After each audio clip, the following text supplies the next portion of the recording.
So this project is called Vitruvian Echoes. It's an endeavor that's been dear to my heart for quite some time. I'm a big fan of Leonardo Da Vinci, and one of my favorite works that he created to just ponder on and think about for quite some time is his Vitruvian Man.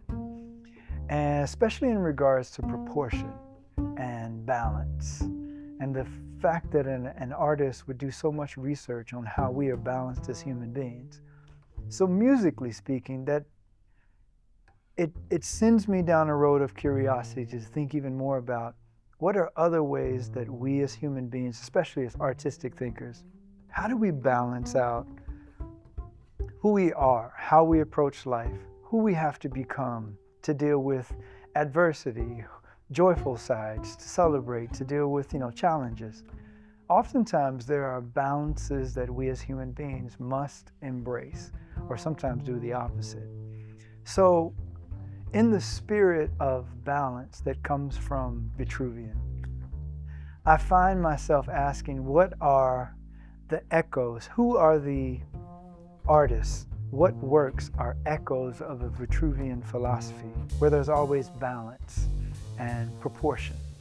Of course, this is very macro and like artistic and intangible, if you will.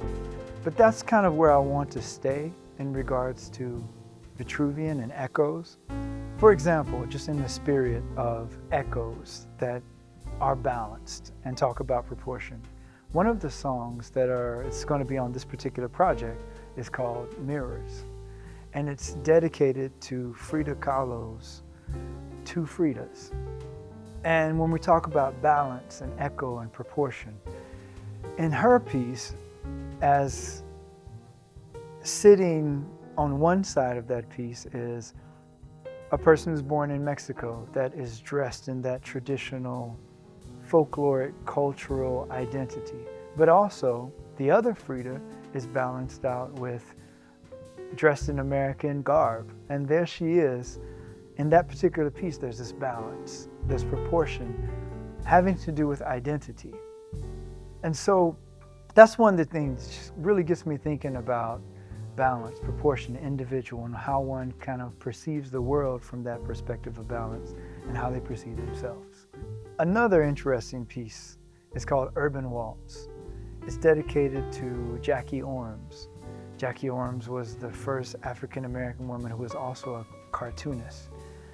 And the song is dedicated to her character called Torchy Brown.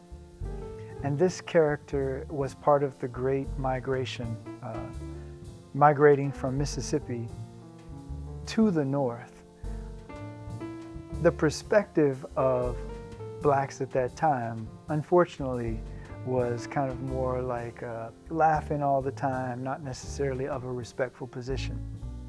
But Torchy Brown, on the other hand, is like one of the most formidable individuals, like you just do not want to mess with. She herself asked great questions. Even a lot of the ideas of the time, how one addresses pollution and just identity.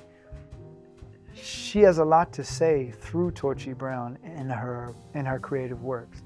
And there we are again thinking about perception, identity, how one keeps that balance is very, very important. So from echoes, from balance, from proportion, another great representative of that is Jackie Orms.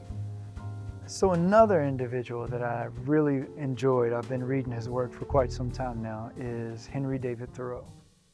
His work, Walden. I just have gone back and forth from that book for quite some time now. And in that book, in regards to perception, in regards to how we can envision life to be more than what we're told it should be, is very important. There's a quote that I enjoy a lot. Henry David, I'm going to paraphrase, of course. Henry David Thoreau says, "It is something to be able to paint a picture or carve a statue, but it is far more greater that we paint and carve the very medium through which we look." which is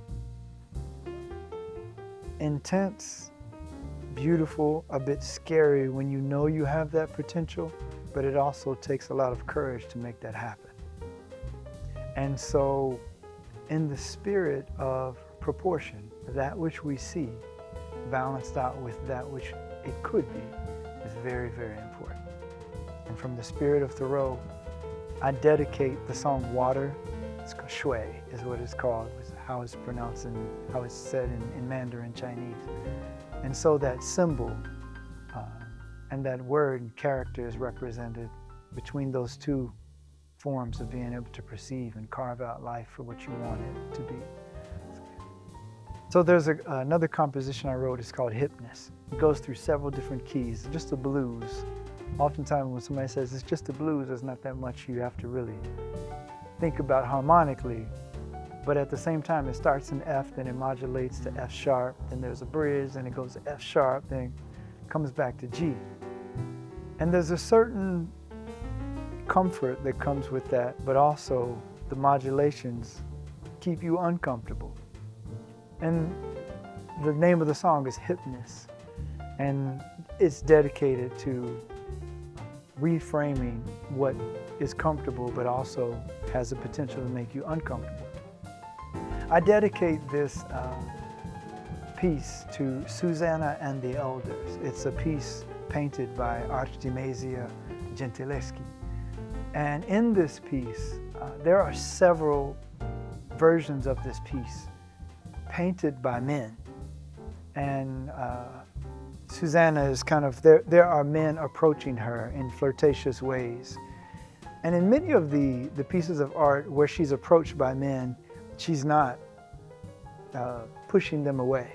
If anything, she's inviting them in, which is unfortunate, because through Artemisia's eyes, and also if you know the story, she wants nothing to do with these men, and she is pushing them away. So there's a certain honesty that comes, especially in her portrayal of this story, that is told and needs to be told, not only from her perspective, but also from women's perspective, that just need to, that the truth be told through art in our particular shoes. That is very hip, that it takes a certain amount of courage in this particular way. When I say hip, you know, paralleled with courage is what I'm saying. So anyway, the piece is dedicated to Artemisia Gentileschi.